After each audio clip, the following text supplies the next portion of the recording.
Salut à tous, c'est Adrien, ravi de vous retrouver pour un nouvel épisode du podcast NBA Dunk Hebdo, un épisode de mi-saison, puisqu'on va parler du All-Star Game aujourd'hui, un sujet qui fait beaucoup parler en ce moment, en bien, en moins bien également. Certains sont fans, d'autres moins. En tout cas, ça ne reste pas moins un rendez-vous immanquable, ne serait-ce que médiatiquement, de cette saison NBA. Et justement, il y a plusieurs débats autour du All-Star Game qu'on a décidé d'aborder ensemble. Pour en parler avec moi, tout d'abord, celui qui enregistre avec nous avec un peu de décalage horaire, mais il est toujours fidèle au poste, c'est Ben. Comment ça va, Ben? Ça va très bien, Adrien. Tu sais, petite anecdote, parfois c'est bien d'habiter dans ce genre de pays tel que la Corée du Sud. 20 minutes avant qu'on enregistre, je remarque que mes écouteurs ne marchent plus. J'aurais été dans ma petite Meuse profonde, j'étais mort, hein, soyons honnêtes. Et là, je passe dans mon petit 7-Eleven, pour ceux qui connaissent, et boum, je m'achète des écouteurs. Donc salut à tous et vive les petites supérettes ouvertes 24 heures sur 24. Voilà. Oui, parce qu'il est quelle heure, du coup, pour situer à peu près? 1h53. Au moment où je suis allé dans la supérette, peut-être il devait être minuit 47, un truc comme ça. Très précis. Hein. Très précis et très pratique pour le coup. Et le troisième larron du jour, comme on dit, il a un joueur souvent cité en ce moment par les snobés notamment du All-Star Game, un certain James Harden qui joue pour les Sixers de notre cher Amine. Comment ça va, Amine? Ça va très bien. Moi, j'ai pas d'aussi belle anecdote que vient de nous faire Ben, mais ça va très bien. On va juste aller faire le piquet de grève pour James et voilà. Et ben justement, avant de voir les grèves, les mouvements, les contestations que nous avons à faire autour du All-Star Game, avant d'en parler, le rappel protocolaire, vous pouvez nous retrouver comme d'habitude sur toutes les plateformes de podcast. N'hésitez pas, vous êtes les bienvenus. Vous pouvez également nous mettre une note, ça nous fait toujours plaisir. Sur YouTube également, pour ceux qui aiment voir notre trône et voir parfois avoir le podcast en avant-première également. Et puis, comme d'habitude, sur Twitter. Et on va marquer la pause avant de se retrouver pour parler du NBA All-Star Game. Alors, comme je le disais en intro, messieurs, le All-Star Game, c'est un rendez-vous immanquable à la mi-saison NBA. C'est un des matchs, si ce n'est le match le plus regardé de la saison chaque année. Un match diffusé sur toutes les chaînes à l'international et surtout une sélection de joueurs, une sélection qui fait beaucoup parler. Et la première question qu'on a décidé de se poser ensemble, c'est celle de ces fameux critères de sélection, parce que ce n'est pas très clair. C'est quoi un All-Star, Amine? Bah justement, on sait pas. On sait pas du tout, puisque on a le prisme cette année, un prisme magnifique entre LeBron James, le joueur hyper fort dans une équipe qui ne fait pas grand chose, et de l'autre côté, Jrue Holiday, un mec qui n'est normalement pas All-Star et qui est dans une des meilleures équipes de la ligue. Donc, quel est le critère qui réunit les deux finalement? Il y en a zéro. C'est ça le problème en fait. Pour moi, il y a aucun scandale. Le seul problème, c'est qu'il y a zéro critère et qu'on fait un peu ce qu'on veut. Si on pouvait avoir des critères, peut-être qu'on pourrait comprendre un peu plus l'objectif de ces All-Stars. Seulement, je pense que c'est compliqué parce qu'on a envie justement en NBA de faire comme ça pour pouvoir faire un peu ce qu'on veut et pouvoir mettre justement et LeBron James et Jrue Holiday dans le même All-Star Game, quoi. Ouais, non, mais c'est ça, c'est la grande question de est-ce que ce sont les meilleurs joueurs dans l'absolu, un peu à la manière de notre DH20 pour faire de l'autoréférence chez Dunk Hebdo? Est-ce que ce sont les meilleurs joueurs de la saison, à la mi-saison en cours? On peut citer aussi le cas de Lauri Markkanen. Je pense que c'est un nom qu'on risque de citer plusieurs fois dans ce podcast. Est-ce que, voilà, que fait-on? Et tout le monde a un peu sa définition, Ben. Ouais, c'est ça. C'est parce qu'en fait, je suis d'accord avec vous, et ce qui rend la définition, la tentative de définition encore plus difficile, c'est qu'on a plusieurs composantes. On a les joueurs, les coachs qui décident du banc, on a les fans, on a les médias. Donc, autant, je pense que, notamment pour les médias, je crois comprendre la manière dont ils votent, et c'est pas sans amener certains problèmes dont on parlera. Les fans, je pense aussi réussir à comprendre, il y a une espèce de mélange entre spectacularité, ce qui fait que certains profils sont un peu desservis. Il y a aussi le côté popularité et niveau du joueur quand même. Parce que je suis pas tellement d'accord. Quand on regarde les évolutions de vote, on voit que certains joueurs, et quand ils baissent en niveau et en popularité, ils vont baisser au niveau des votes des fans. Et puis les joueurs où parfois c'est un peu folklorique, soyons honnêtes. Et les coachs qui se rapprochent grandement des joueurs. Moi, je trouve que, on en parlera aussi pendant l'épisode, le côté un peu vieux sage des coachs, quand on voit certains choix, je pense qu'il est vraiment à remettre en considération. Ouais, parce que se pose l'intérêt de chaque votant. On sait que ça, chez les fans, ça fait, on l'a bien vu et on vient d'en parler dans l'intro, ça fait beaucoup parler. Et il y a un certain nombre de votes. Alors il y a plusieurs rapports. C'est vrai qu'on se rend compte que, par exemple, la fanbase des Warriors, aime beaucoup ses joueurs. Klay Thompson est très très haut, là où il est assez bas chez les joueurs et du côté des médias. C'est la même chose pour pas mal de joueurs des Warriors, mais c'est qu'un exemple parmi tant d'autres. Hein. C'est pas pour pointer une fanbase, mais souvent chez les fans, voilà, le joueur préféré, on soutient les joueurs de son équipe et c'est à peu près normal. Du côté des joueurs et des coachs, c'est à se demander si on est vraiment impliqué, hein, notamment cette année. J'étais allé voir la stat parmi donc les joueurs qui ont fait plus de la moitié des votes de All-Star chez les joueurs NBA. Ils ne sont que 3. Ils s'appellent Jokic, Giannis et LeBron. Alors après, on peut déterminer s'ils le méritent ou non, mais c'est-à-dire qu'il y a que 3 joueurs qui sont dans plus de la moitié. Ça veut dire que Jokic est par exemple uniquement dans, entre guillemets, 58,7% des bulletins. C'est-à-dire qu'il y a presque 40%, enfin, il y a un peu plus de 40% des joueurs NBA qui considèrent que Jokic ne fait pas partie des starters All-Star cette année. Et ce n'est pas pour parler de la course au MVP, mais on voit bien que Jokic est quand même, je pense, un All-Star méritant cette année. Donc c'est vrai qu'on peut se poser la question de qui a vraiment envie de voter du côté, en tout cas, des joueurs, des coachs qui ont une part importante, mine de rien, dans tous ces votes, quoi. Ouais, clairement. Tu parles de Jokic, en plus de ce que tu as dit, c'est-à-dire en plus de son niveau. Il y a personne, il y a quasi personne en forward à l'Ouest, donc c'est tellement évident que normalement ce chiffre ça devrait être 100%. Ça n'a aucun sens que ce n'est pas 100%.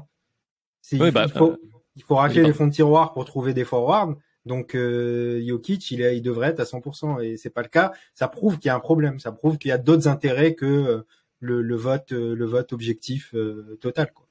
C'est ça, parce je parlais d'intérêt. Excuse-moi Ben, tu vas pouvoir reprendre la parole après, mais l'intérêt que ont les joueurs de voter pour les fans, pardon, pour les joueurs de leur équipe, mais c'est aussi le cas pour des joueurs des Jazz, parce que tu vois, tu parles des forwards et j'ai vu un article assez rigolo, étonnant, on va dire, qui parle notamment de Mark Cannon, qui a été donc il y a 73 votes parmi les joueurs, donc qui est plutôt méritant, etc.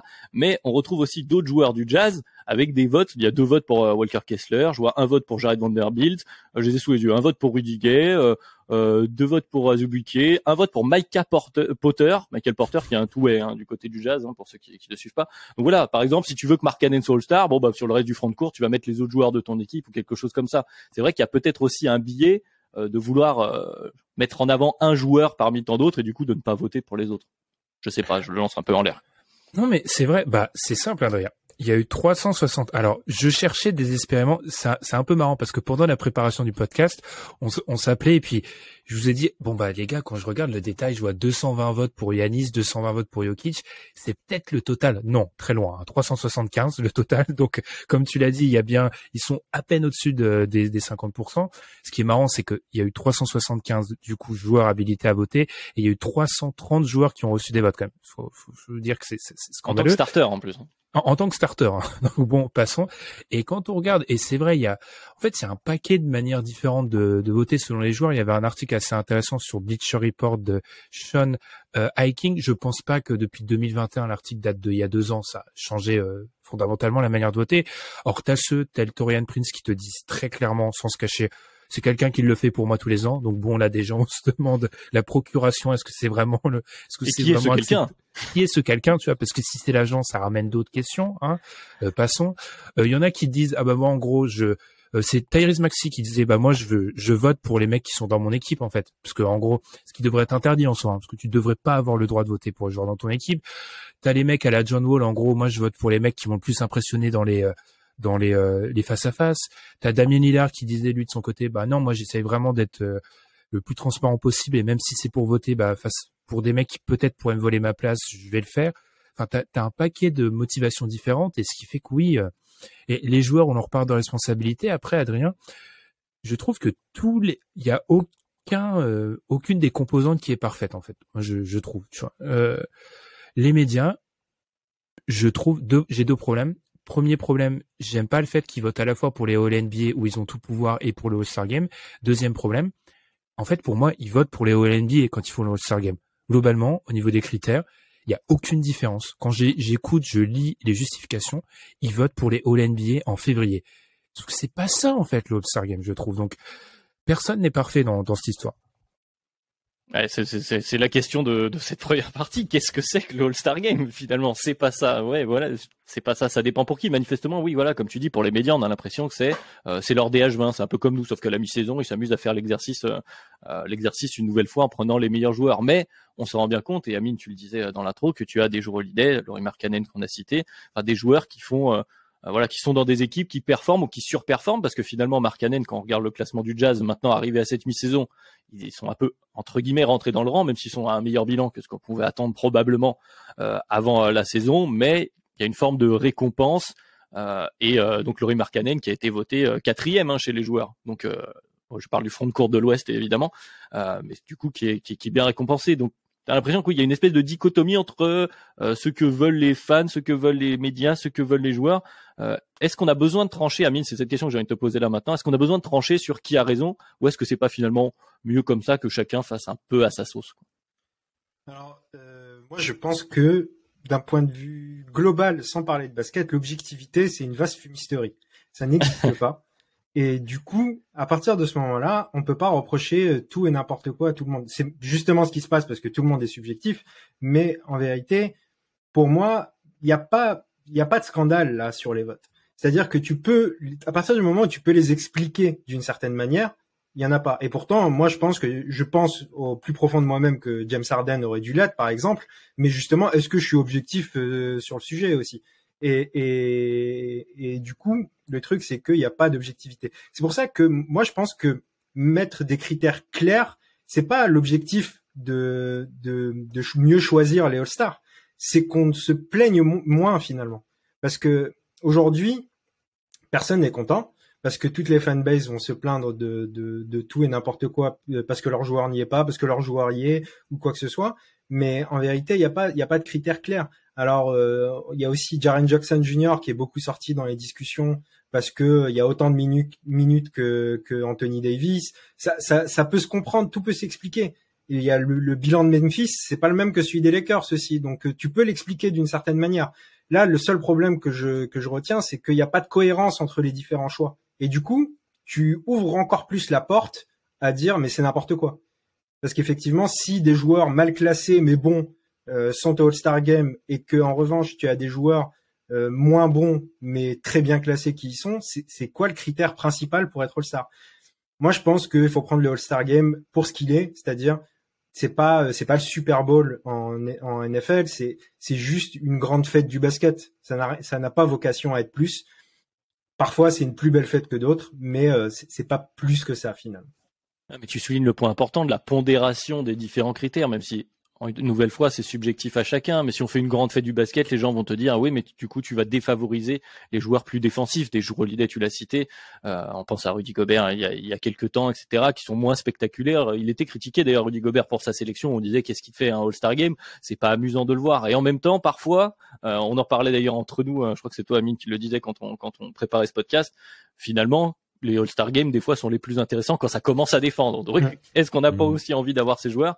Est-ce que, du coup, la question, Ben, du coup, je vais te relancer là-dessus, c'est pas un peu, bon, c'est la question éternelle qu'on se pose chaque année quand on fait le DH20 de, au moins mettre certains critères sur le papier. Au moins, c'est certain, tout le monde part de la même chose, mais après, laisser un peu d'interprétation, ce qui arrive forcément, comme le disait Amine.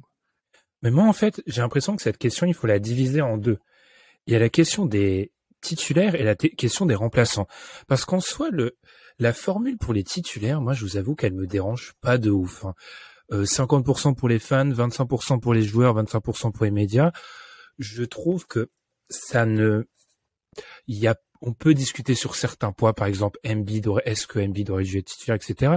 Mais en soi, je trouve que la pondération est assez bien réfléchie.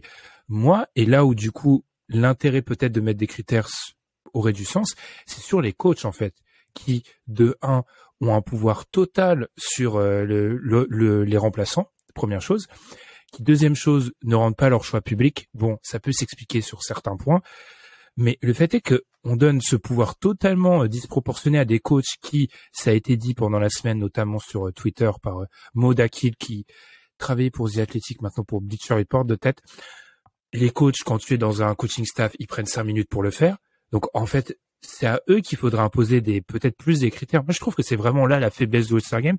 Et c'est très souvent sur ces remplaçants que se pose le la plupart des débats, alors oui, ça se pose parce que c'est annoncé en 2 temps, donc c'est vraiment sur eux que se concentre l'attention, mais c'est peut-être là où il y a vraiment une faiblesse, je trouve, de donner ce pouvoir totalement disproportionné à des coachs.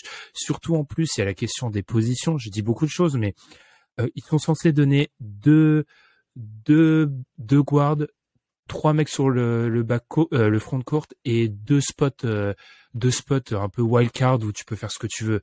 Mais pourquoi tu donnes cette division-là qui, encore une fois, va renforcer le front court qui a déjà 3 joueurs de base, donc tu en donnes 6 contre 4 de base. Est-ce que c'est pas totalement, c'est pas donner trop d'avantages au front court? Bah, moi, c'est vraiment sur les remplaçants que je pense qu'il faut se concentrer dans un premier temps.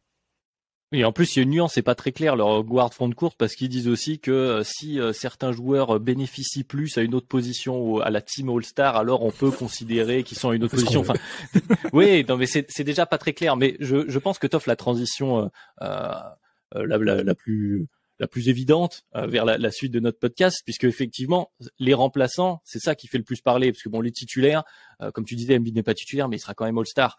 Et la question, c'est de ceux qui ne sont pas All-Star, et c'est ceux qui fait le plus débat, ceux qui ratent entre guillemets la sélection All-Star Game. Et pourquoi ça fait autant parler? Bon, il y a certes le prestige de l'année de juste être All-Star, d'être affiché, mais pas seulement. Ça a un impact d'être ou non All-Star dans une carrière NBA. C'est de ça dont on voulait également parler.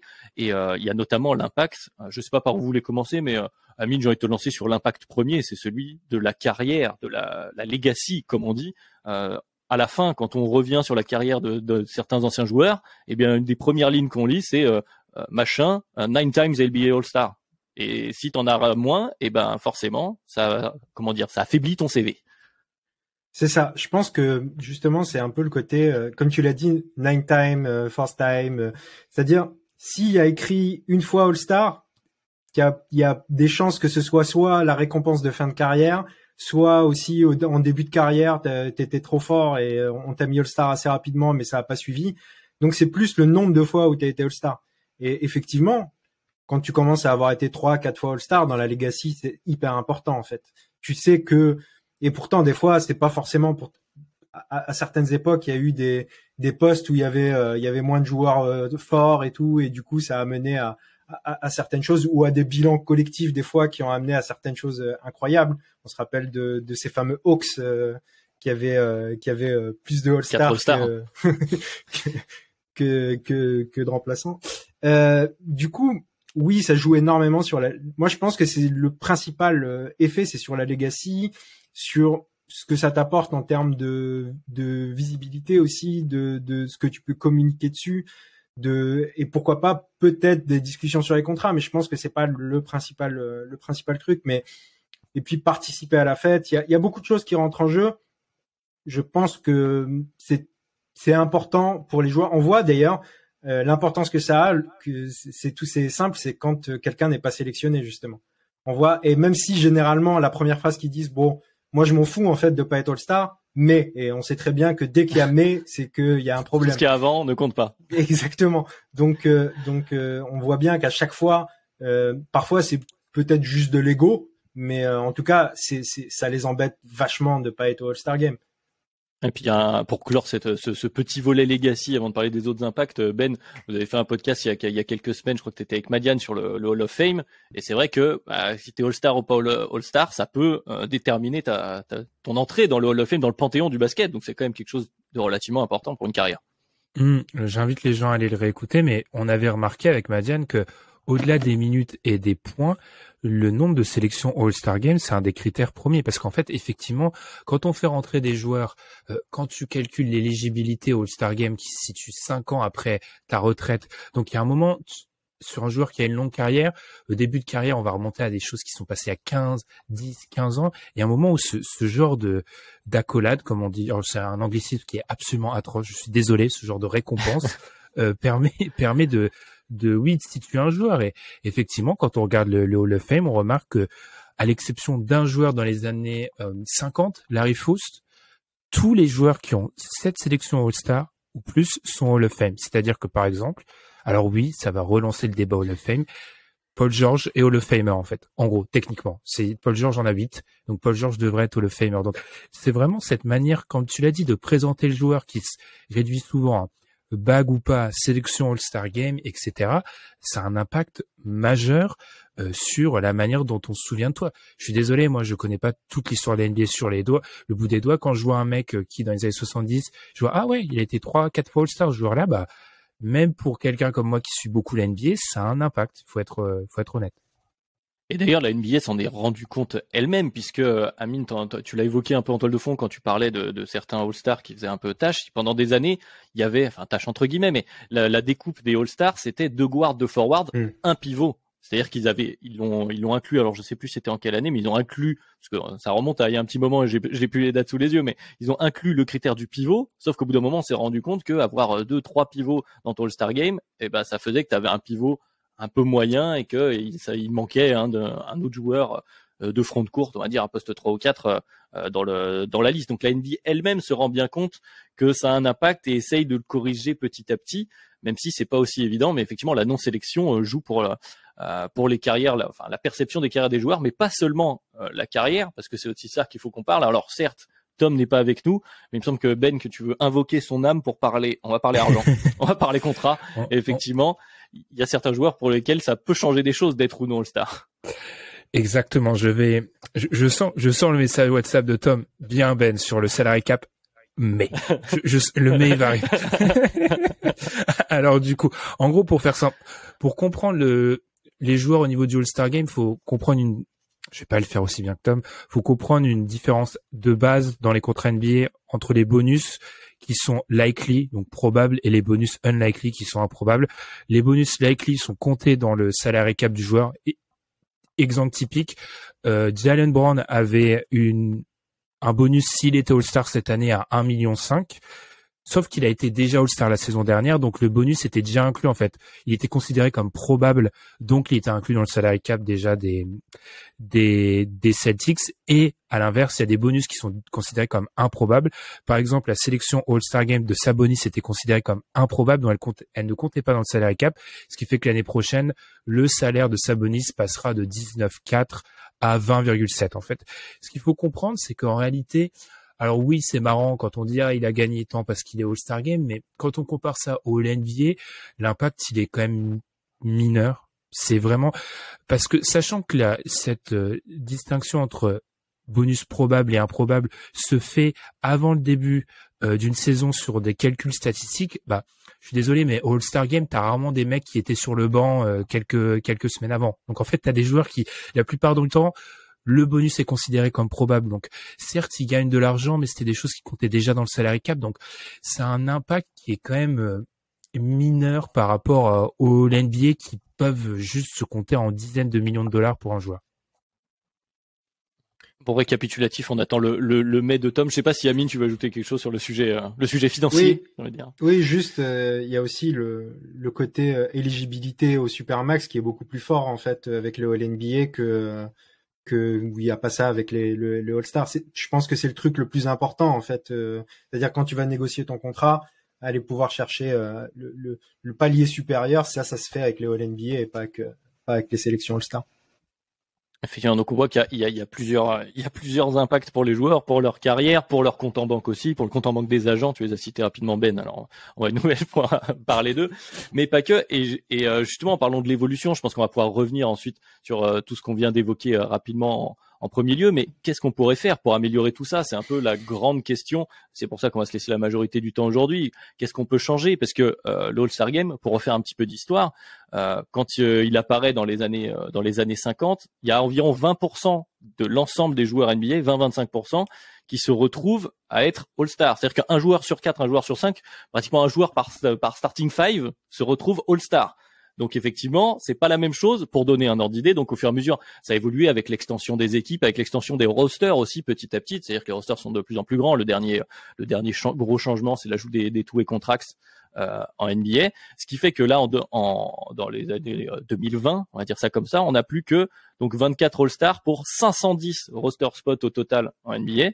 Donc 4,7%. On a divisé par 4-5 le nombre de All-Stars en ratio par rapport au nombre de joueurs totaux. Donc déjà, il y a eu un vrai changement avec tout ce que ça impacte. Est-ce qu'il faut rééquilibrer tout ça? c'est une des premières pistes. J'ai envie de vous relancer là-dessus. Je vais te lancer cette fois-ci toi, Amine. C'est une des premières pistes qu'on entend régulièrement. Est-ce qu'on doit augmenter le nombre de All-Stars? Est-ce qu'on doit passer à des rosters à 15 joueurs, par exemple? C'est le chiffre un peu arbitraire qui est évoqué ici et là. Moi, j'aime bien l'idée. Comme tu l'as dit, en fait, l'idée, elle se défend assez facilement. Il y a beaucoup plus de joueurs, donc pourquoi pas mettre plus d'All-Stars. Et je pense qu'en plus, franchement, si tu vas jusqu'à 15, tu limites vachement les mécontents.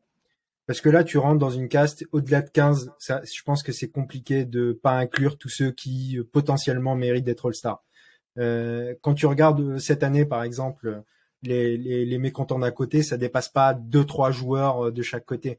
À l'Ouest, tu peux dire que Booker aurait pu l'être, que Anthony Davis aurait pu l'être, mais tu vas pas beaucoup plus loin que ça. À l'Est, c'est pareil avec Harden, avec d'autres. Et du coup, pour moi, l'idée, elle est intéressante. Dans le même esprit, peut-être que tu parlais tout à l'heure d'évolution avec supprimer le poste de pivot dans les choix possibles. Ça serait peut-être intéressant aujourd'hui de choisir juste 5 joueurs pour les starters. Dans le sens où, parfois, tu as, comme c'était cette année à l'Ouest, peut-être plus 4 joueurs dans le front court, ou la plupart du temps, ce sera peut-être plus 3 joueurs dans le back court. Comme ça a souvent été le cas à l'Ouest, c'est plus facile de mettre, par exemple, 3 joueurs dans le back court si 3 joueurs méritent vraiment. On est vraiment à l'ère du positionless basketball. Donc, c'est aussi une idée qui pourrait aller dans le bon sens, je pense. Oui, et puis il y a le truc de 15 joueurs. Il y a aussi toujours chaque année, je sais que c'est un argument que j'ai lu, je ne sais plus, dans 2-3 articles, c'est un argument qui revient pour ceux qui défendent l'augmentation du nombre de All-Stars, c'est que chaque année, on a des blessés ou on a des joueurs qui ne peuvent pas venir au All-Star Game. La dernière fois qu'il n'y a pas eu de remplaçant, je crois que c'était en 2004, quelque chose comme ça. Et nouveau critère de sélection arbitraire, c'est-à-dire que qui décide du remplaçant qui devient All-Star, c'est le commissionneur en NBA. Donc voilà, il y a une personne qui a tous les droits de décider. Moi, je veux que ce soit lui qui vienne. Alors parfois, enfin souvent, plutôt tendance notre cher Adam Silver à prendre un choix plus consensuel, mais bon, quand même, on est sur une nouvelle fois une décision arbitraire avec 15. Tu pourrais te permettre de dire, bah écoutez, si ce joueur n'est pas disponible, tant pis. De toute façon, on a largement assez de joueurs pour les minutes à jouer dans le fameux All-Star Game. Ben, toi, qu'est-ce que tu penses de cette piste-là, ou s'il y en a d'autres qui t'intéressent?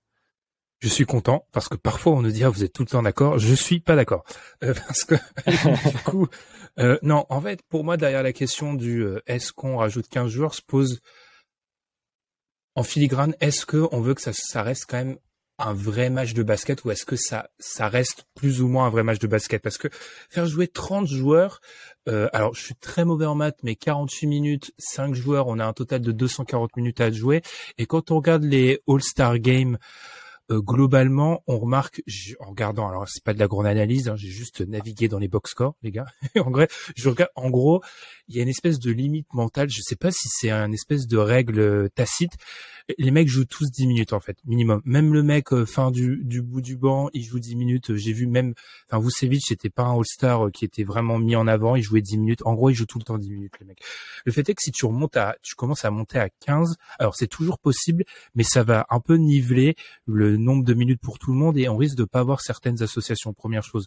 Deuxième chose, ça a déjà existé, en fait, JJ Redick a fait une très bonne vidéo sur ça. Et en fait, en 71, 72, 73, il y avait eu 15 joueurs pour l'All-Star Game.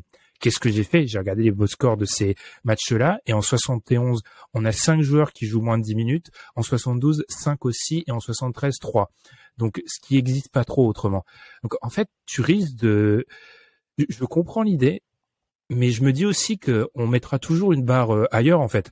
Ah bah oui, c'est peut-être le 17, le 18 et le 16e qui vont se plaindre maintenant. Parce qu'en fait, on recule constamment la barre. Donc, c'est pas la solution qui m'excite le plus, moi, honnêtement. Ouais, alors moi on va dire que je suis plutôt pour, mais j'y vois aussi certaines limites, parce que comme tu disais, Amine, genre si t'augmentes le nombre de joueurs, t'auras peut-être moins de sentiments de joueurs qui méritent plus, enfin qui auraient mérité d'être dans la liste. Oui et non, c'est-à-dire que comme tu augmentes le nombre de joueurs, tu dois abaisser entre guillemets les critères et se repose la question de la pondération. C'est-à-dire qu'arriver à ces joueurs-là, comment tu détermines pour prendre à l'aise. Voilà, si Harden l'était, entre Harden et DeRozan, là ils y sont. Mais voilà, ensuite tu vas te retrouver avec des joueurs. Voilà, ceux qui sont. Est-ce qu'on met un troisième joueur des Pelicans ou est-ce qu'on met un autre joueur des Celtics ou est-ce qu'il faut qu'on mette un très bon joueur de, je sais pas, d'une équipe de bas de tableau. Je vais pas en citer pour ne gêner personne. Mais voilà, quoi qu'il arrive, en abaissant les critères, il y en a d'autres qui vont dire ah ouais, mais lui il était quand même pas loin, il aurait pu mériter. Donc ça reste quelque chose d'assez compliqué à 15. Et puis augmenter le nombre de joueurs c'est bien, mais aussi tu augmentes la problématique qui arrive toujours, qui est peut-être un peu moins importante cette année, mais qui a été souvent soulevée ces dernières années, de la différence entre les conférences. Moi l'axe qui m'intéresse le plus, c'est pourquoi, sachant qu'en plus on a changé le critère de sélection des équipes. Maintenant on a le système de draft depuis quelques années, donc il y a un capitaine par équipe pour ceux qui n'ont pas suivi, le joueur qui a été le plus voté qui choisit son équipe et chacun leur tour ils prennent leur joueur. Bon, quelle est la pertinence d'avoir des sélections Est-Ouest si on n'a plus d'équipe Est-Ouest? Donc pour moi les deux sont un peu liés, c'est-à-dire augmenter le nombre de joueurs certes, mais dans ce cas-là on enlève certains critères des plus arbitraires, parce que finalement que tu joues à l'Est ou à l'Ouest, qu'est-ce que ça change sur ton niveau de jeu basket? Donc peut-être que justement c'est plusieurs choses à changer en même temps pour lisser tout ça. Je sais pas ce que vous en pensez, Amine, pour te redonner la parole pour qu'on fasse un échange. Oui, sur le côté Est-Ouest, ce qui est intéressant, c'est que pourquoi il y avait Est-Ouest, comme tu l'as dit, c'est parce que c'était le match qui à l'époque c'était l'Est contre l'Ouest, et en plus il y avait, disons, plus de, pendant un moment en tout cas, il y avait plus de rivalité, plus de bagarres. Aujourd'hui, pourquoi il y a plus le match Est-Ouest? Parce que en fait, plus ou moins ils s'entendent tous très très bien et du coup il y a pas vraiment de bagarre. Et c'est pas parce qu'il y a un match Est-Ouest que ça va mettre plus de compétitivité dans le match. Et du coup, pourquoi pas aller plus loin et justement enlever cette possibilité de classement.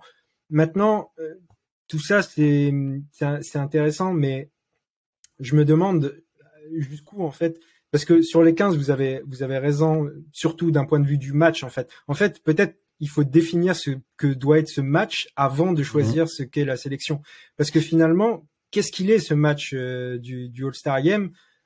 Moi j'en attends pas grand-chose personnellement, et quand il se passe quelque chose, je suis content. Comme c'était le cas en 2020 ou 2021, je me rappelle plus, mais en tout cas lorsqu'il y a le premier 24, ouais c'est ça. C'était un bon match, ce match-là du All-Star Game. En tout cas un bon quatrième quart-temps, si je me rappelle bien.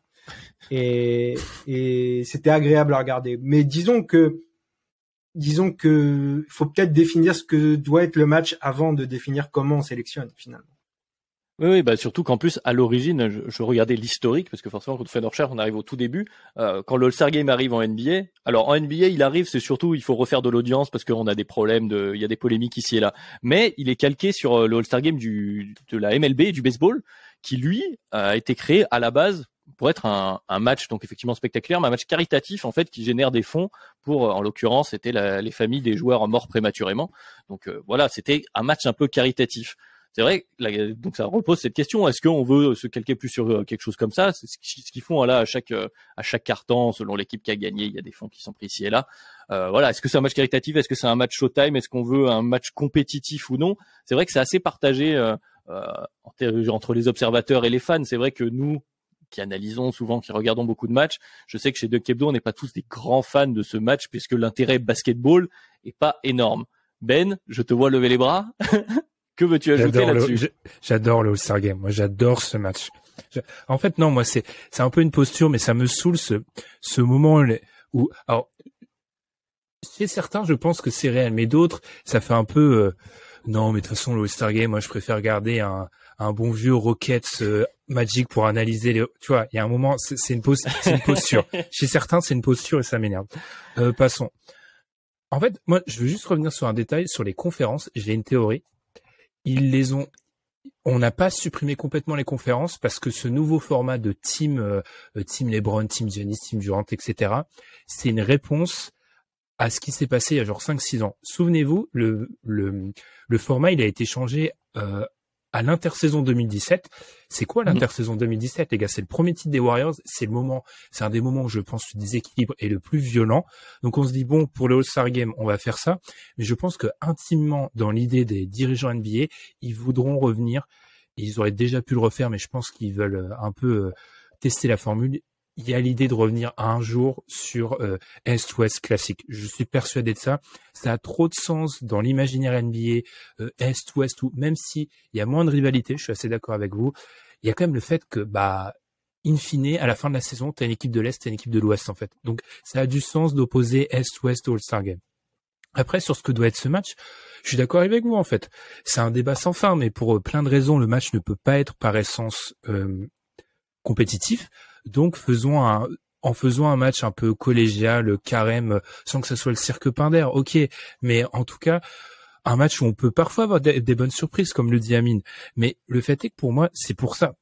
Ce podcast est un peu ma commande, ou en tout cas, j'ai eu des idées. C'est qu'en fait, pour moi, plutôt que de, encore une fois, se plaindre du fait que c'est un non-match, essayons plutôt de se dire, ok, qu'est-ce qu'on peut faire à la marge pour que au moins le spectacle soit plus intéressant. Et pour moi, ça passe en partie par comment on sélectionne les joueurs. Ensuite, si tu me demandes de donner des critères, Adrien, oui, la spectacularité devrait être un critère, je trouve, pour un All-Star Game. Ce qui fait que, plutôt dans le résumé d'une carrière d'un joueur, plutôt que de mettre en avant le All-Star Game, il faudrait mettre en avant les All-NBA. Mais ça, c'est un truc, je pense, qu'on aura du mal à faire avec le temps.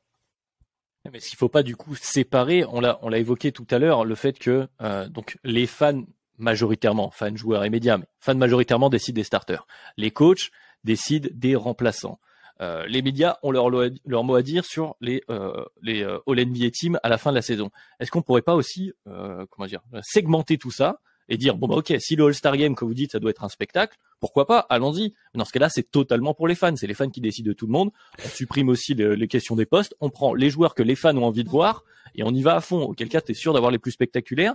Et ensuite, ça demande aussi de changer un peu comment on perçoit l'héritage des joueurs. Les sélections All-Star Game, on n'en a plus rien à faire. On regardera les All-NBA Teams pour voir si le joueur a été vraiment bon, parce que finalement, ce que les fans ont aimé, c'est intéressant, mais ça ne dit pas forcément grand-chose sur la véritable carrière d'un joueur.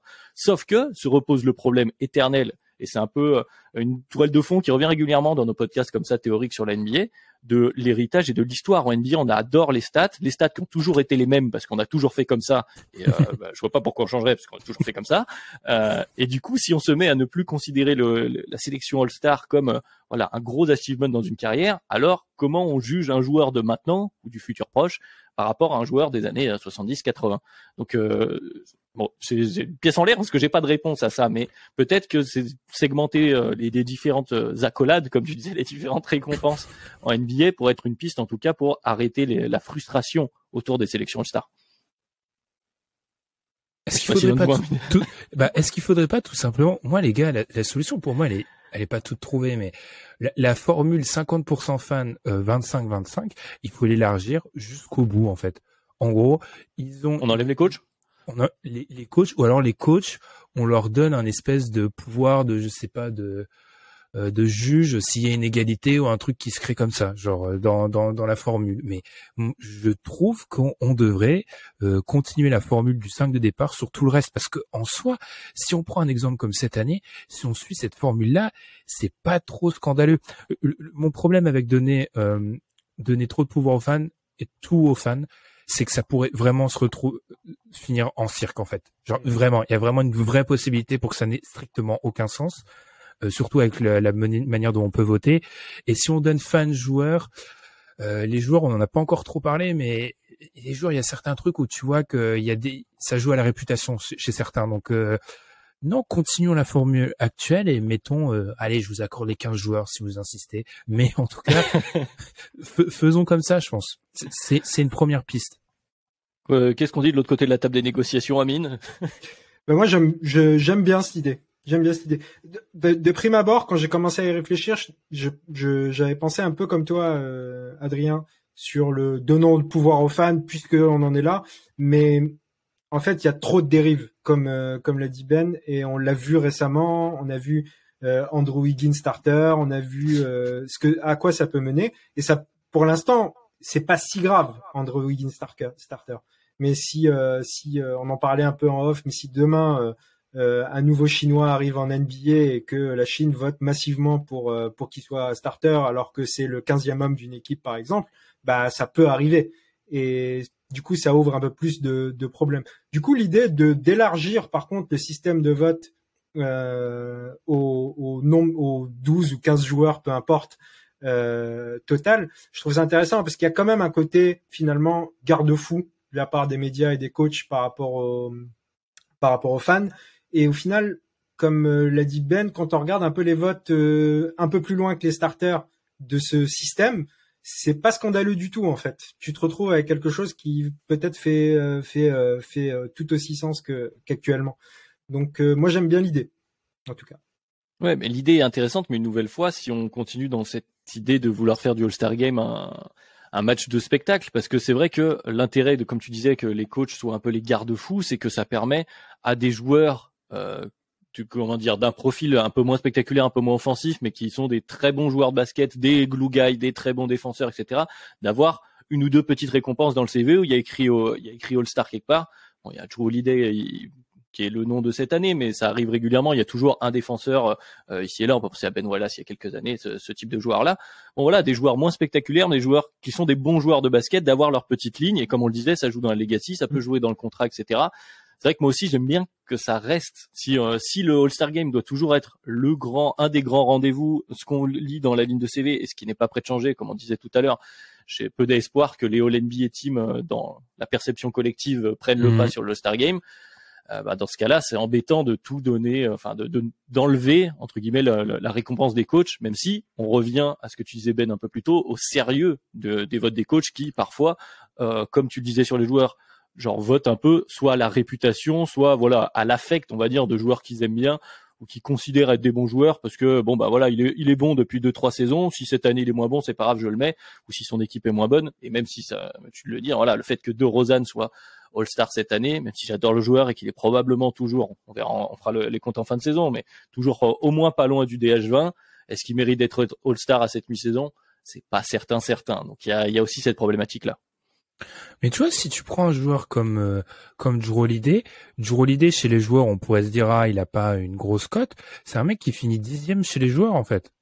Donc tu te dis, enfin il finit largement. Non, mais il finit quand même devant Trae Young par exemple chez les joueurs.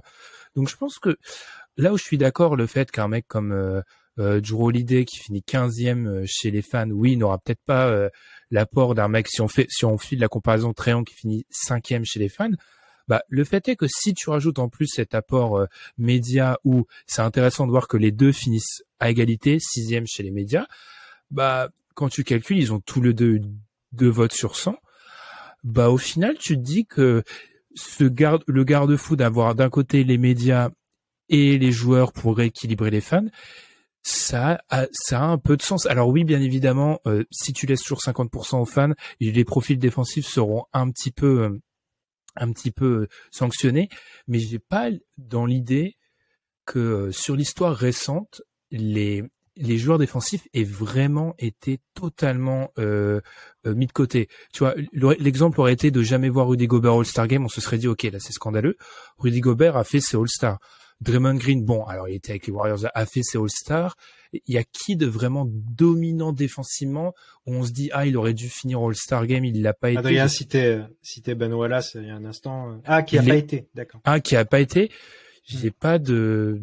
Ouais, mais je pense que ça va avec l'évolution de la ligue. Suis-moi rapidement, mais on a aussi de plus en plus de joueurs, enfin de moins en moins de joueurs trop unidimensionnels, trop uniquement défenseurs. Sinon, ça pose un problème et il voit plus le terrain. Et Amine voit très bien de quoi je veux parler, par exemple du côté des Sixers.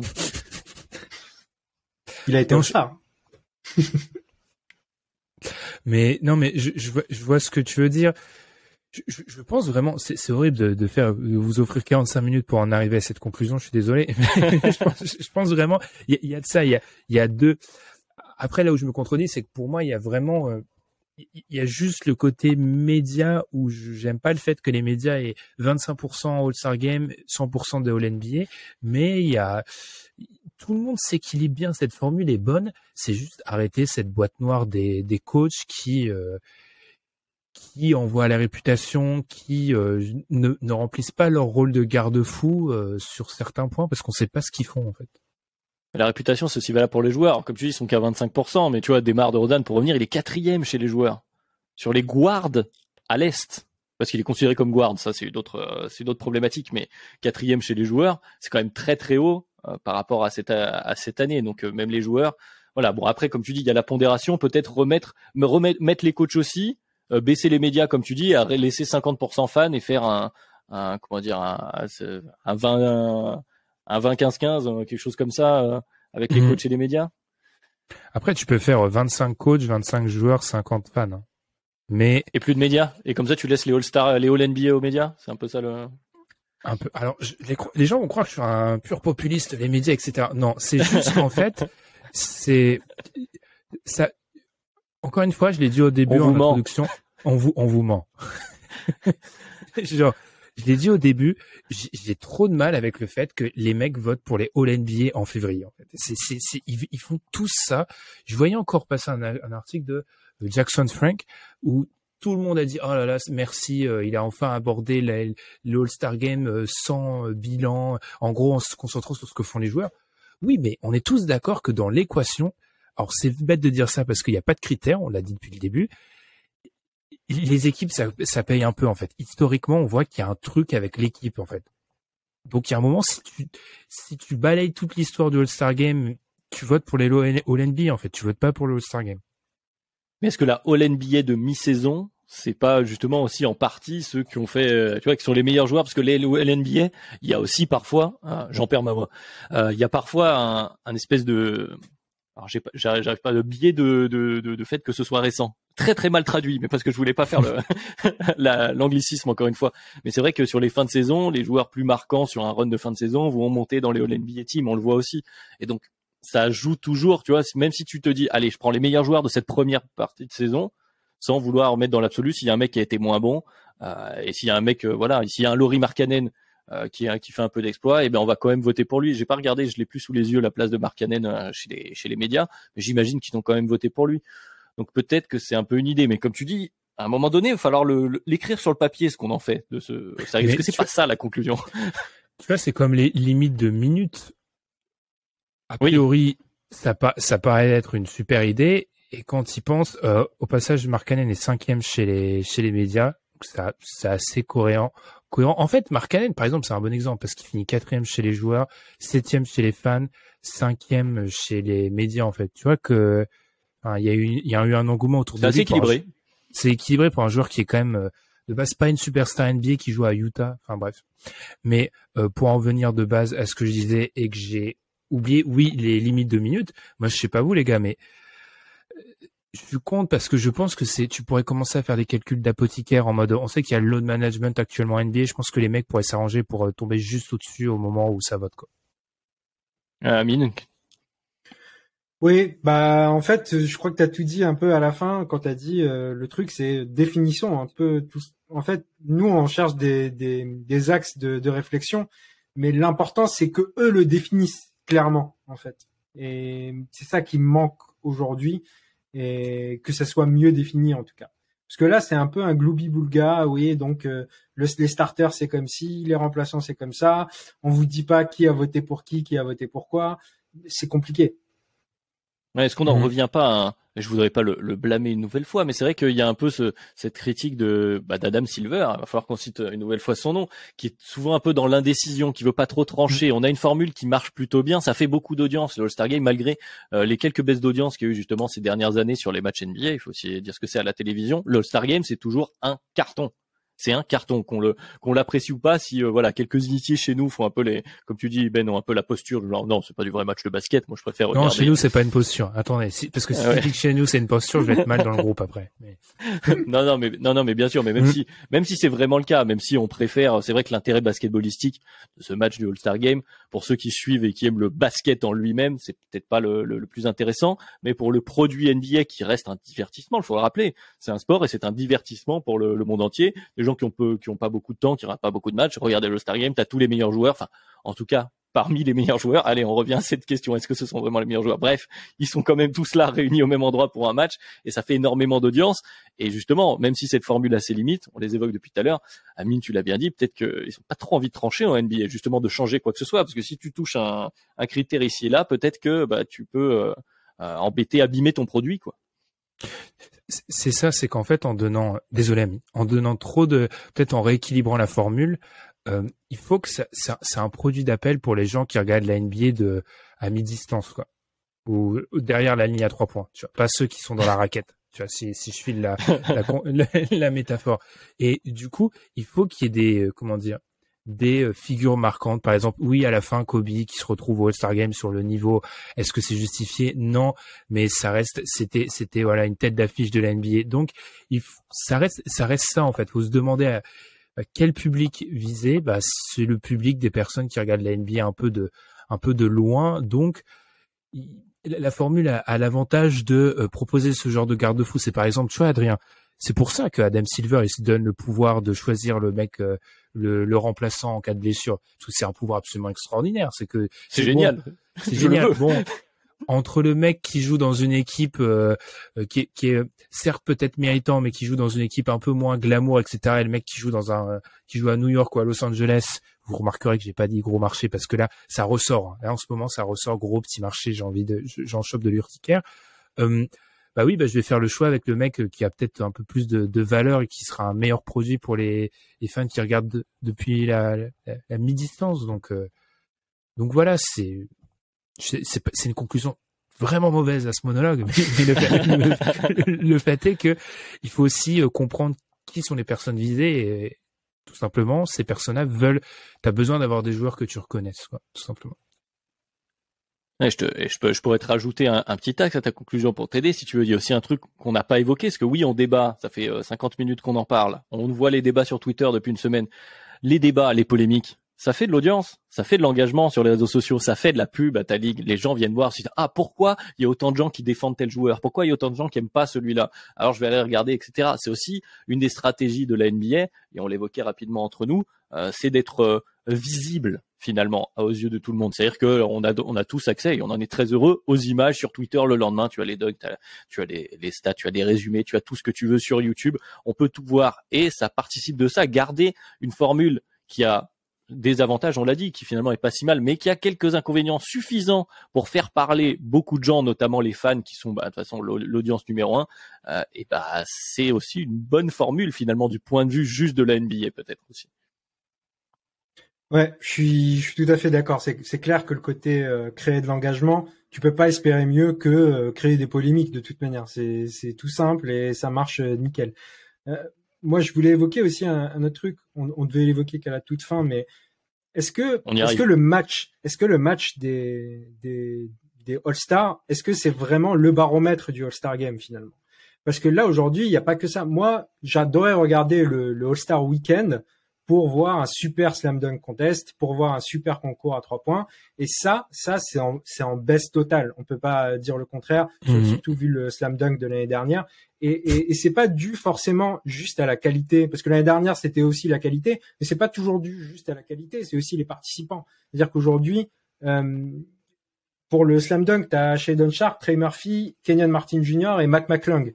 Alors, c'est sympa, tu vends Kenyon Martin Jr., fils de Kenyon Martin, tu vends Shaedon Sharpe qui monte sur tout le monde, mais ce qu'on a envie de voir, c'est ce qui se passait avant, c'est que les mecs viennent écrire leur legacy aussi pendant des slam dunk, pendant des concours à 3 points. Demandez à Michael Jordan si ça n'a pas aidé sa legacy d'aller gagner le slam dunk qu'il a gagné. Et on a envie de voir, par exemple, Ja Morant et Anthony Edwards et Zion se faire la guerre sur un slam dunk, quoi. Et pareil pour le concours à 3 points. Le concours à 3 points, disons que les joueurs y participent plus facilement. Il y a moins de risque de se blesser. C'est ça. Je pense que c'est lié au côté blessure. Du coup, le concours à 3 points, je le trouve d'ailleurs plus ou moins toujours assez sympa à regarder ces dernières années. Il y a aussi le match des rookies. Alors, il y a des tentatives. On peut pas dire qu'il n'y a pas des tentatives parce qu'ils changent régulièrement justement pour essayer de voir ce qui fonctionnerait le mieux.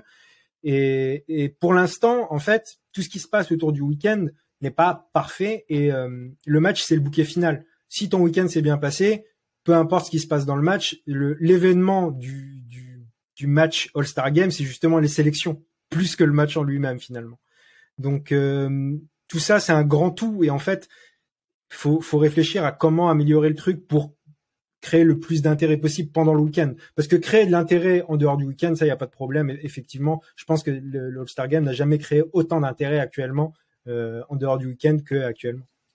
Ouais, bah t'as amené le sujet final, hein, Ben. Qu'est-ce que tu penses notamment? Effectivement, ça tourne aussi beaucoup autour du Slam Dunk Contest. Le reste de la formule, peut-être qu'il y aurait des choses à dire, mais ça va être compliqué. Est-ce qu'il faut changer le Skills Challenge? Grande question. Non, mais il faut le faire, le Skills Challenge. Est-ce qu'il faut faire le Skills Challenge aussi?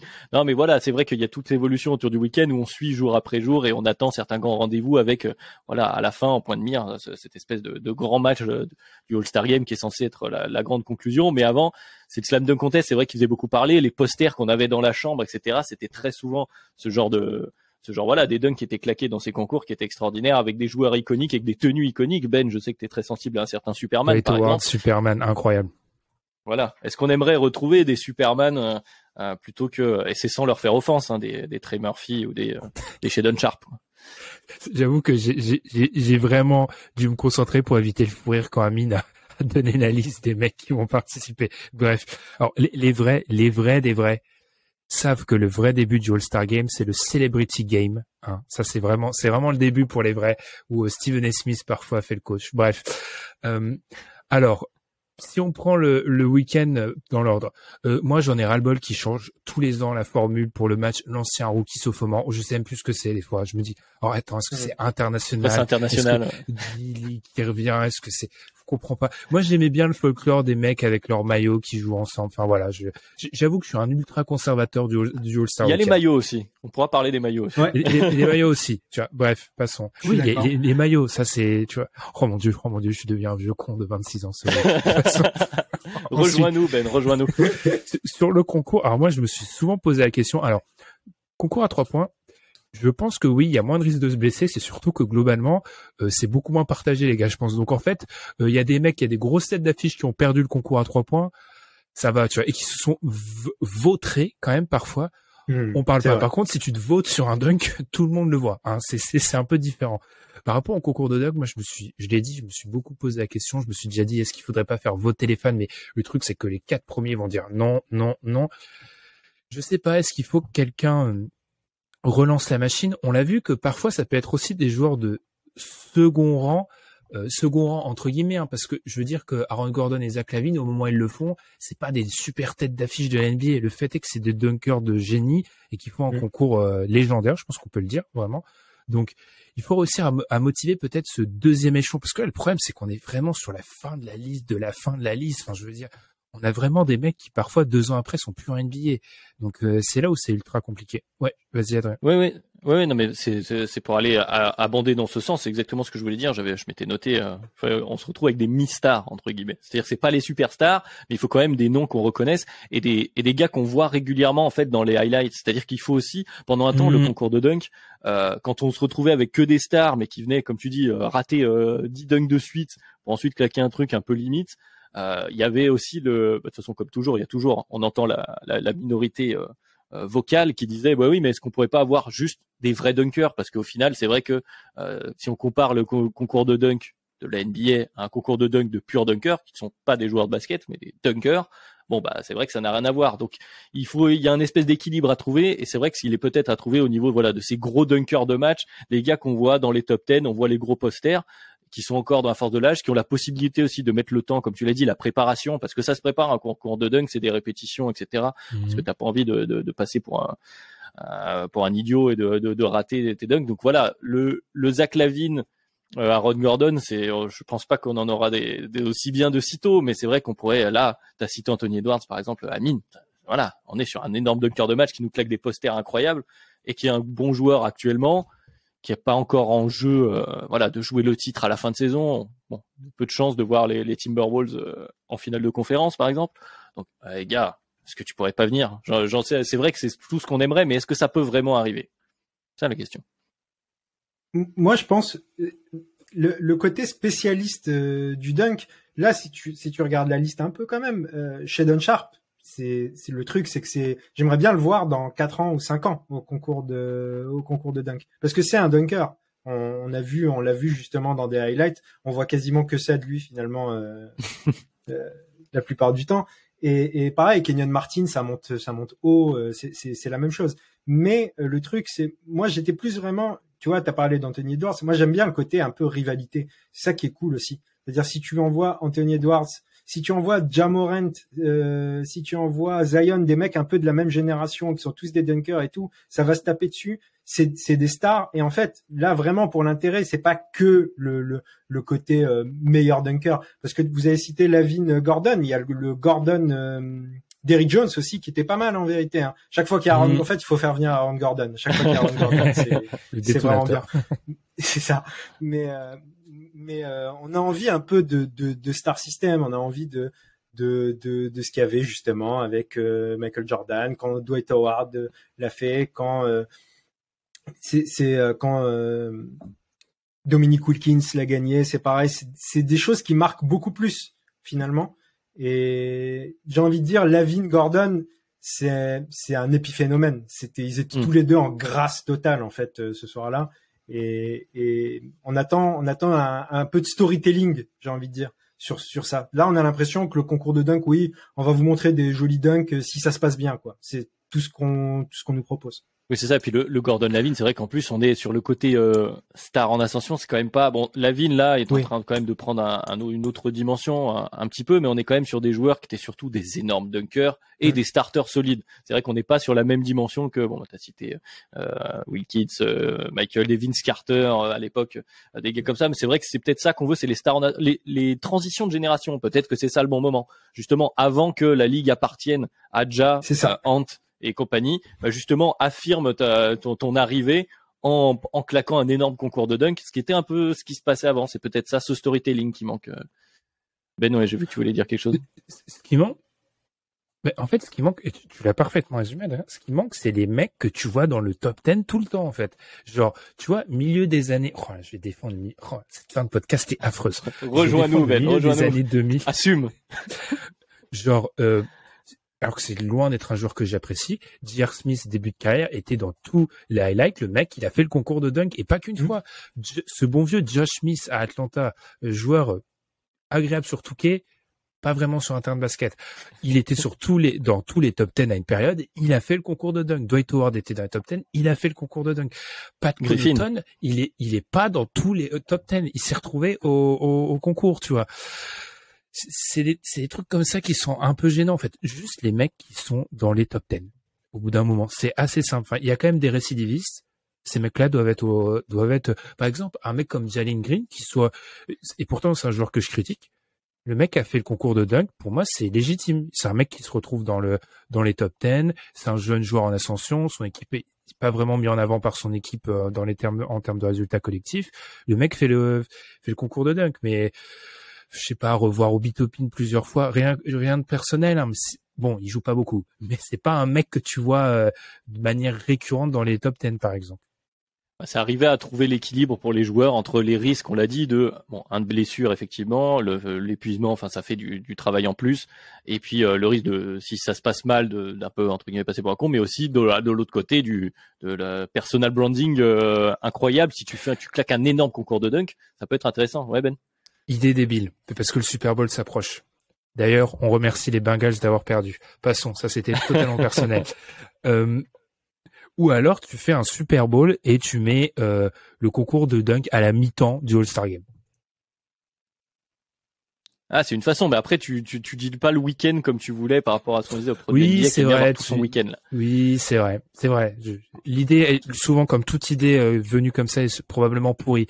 Mais tu vois, tu pourrais avoir le jeu du mec, oh là là, Intel et All-Star Game est dans le match, mais il sort 5 minutes avant le deuxième quart-temps parce qu'il doit se préparer à claquer son dunk à la mi-temps et tout. Tu peux créer des storytelling un peu comme ça. En termes de sécurité, de santé, ils refuseraient tout. C'est-à-dire que t'aurais pas un seul. Moi, les gars, c'est les mecs du match qui feraient le concours. Franchement, quand on voit les mecs jouer en août dans des parquets douteux, c'est pas, pour moi, je suis désolé, ils veulent garder la face. Je suis désolé, je crois pas à l'argument blessure. J'y crois de manière, pour moi, c'est 10% du calcul. Le vrai calcul, c'est, mon Dieu, si je me rate, je vais passer pour le dernier des incapables. C'est ça. Une pensée aux agents NBA aussi qui doivent surveiller ça.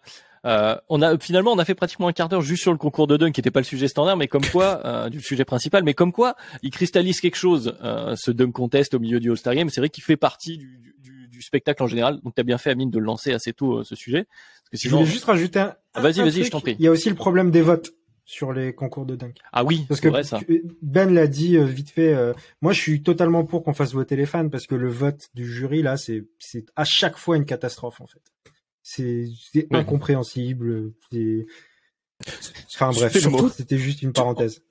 En 2023, tu mets des hashtags, je sais pas quoi, c'est possible, tu vois, c'est largement possible tu vois, comme ça, en plus, BTS tweetera en direct, faites gagner un mec de Golden State, c'est incroyable. Enfin, Est-ce que tu reprochais tout à l'heure au vote potentiel des fans avec l'influence de la K-pop? Voilà, il faudrait qu'on l'ait sur le dunk contest. Bravo. Ouais, parce que, en vrai, non, c'est ça, c'est ma deuxième idée est peut-être meilleure que la première. Tu vois, faire voter le dunk contest en direct par les fans, parce que je suis d'accord avec Camille, les votes ont pas de sens. Et puis en plus, qui décide les mecs qu'on met? Je veux dire, qui décide de ça? Ça n'a aucun sens. Enfin. Oui, puis de plus en plus, ils n'ont pas trop envie de vexer. Alors, t'as quand même des notes qui sont sur une inflation. Enfin, en fait, la limite, comme tous les dunks ont entre 48 et 50, eh ben, c'est difficile de les hiérarchiser. Alors que des fois, il faudrait être un peu plus sévère pour qu'on puisse, qu'on puisse les noter. Et c'est vrai qu'ils n'ont pas envie. T'as pas envie de te faire un ennemi en abaissant une note, sauf si tu t'appelles Dwayne Wade. Auquel cas, tu votes parce que t'as envie pour le plaisir. Pour rappeler la dernière polémique en question, pour ceux qui l'auraient raté, je vous invite à aller voir ça. Vous verrez le problème avec les notes du dunk contest. Donc effectivement, comme je disais, je crois que c'est bon. Est-ce que vous avez encore rajouté un petit mot mon dernier mot. Parce que j'ai étudié et pourtant je vais le défendre comme quoi c'est une fin de podcast historique. Je sais pas ce qu'a fait Triangle aux autres joueurs, mais pour se retrouver avec 3,5% des votes des joueurs, et c'est un récidiviste. Hein, parce que j'ai checké tous les ans, il se fait détruire par les joueurs. Genre, personne ne vote pour lui du côté des joueurs. Donc, j'aimerais, et il y a d'autres mecs un peu comme ça, mais lui, c'est le plus symptomatique. Pourquoi? J'aimerais bien interviewer des joueurs NBA qui me disent pourquoi il le sacre. 12e guard à l'Est. 12e guard. Je veux dire, il a, Triangle a, alors. Chez les joueurs. J'ai plus la stat. Mais en gros, Fred VanVleet a 10 votes, Triangle en a 12 ou 13. Enfin, où est-ce qu'on est là? La saison de Fred VanVleet, celle de Triangle. C'est intéressant de remarquer ça.